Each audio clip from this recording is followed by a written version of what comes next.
Good morning mga kapatang, ito po yung karugtong ng update nating short video kanina. And ibibideo po natin to ng kung hanggang kailan po natin maibideo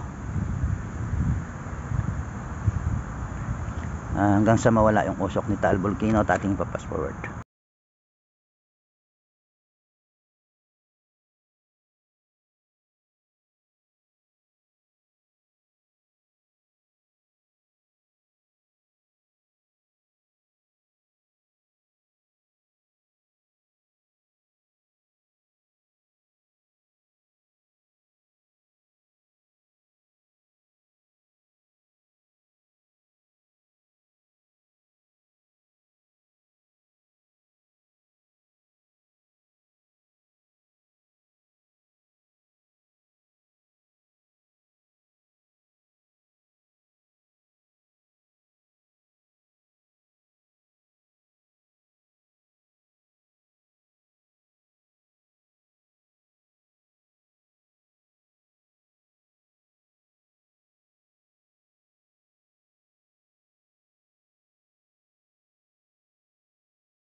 Yun mga kabatang, 20 minutes lang po natin siyang maibibideo. Medyo malabo na po.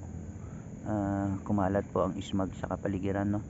Kung mapapansin nyo po kanina malinaw, ngayon po medyo lumabo na. Ayan, maraming salamat mga kabatang. Please pa-share po itong video na to. At yung napanood nyo pong una ay naka-fast forward po yun. Maraming salamat po and God bless you all.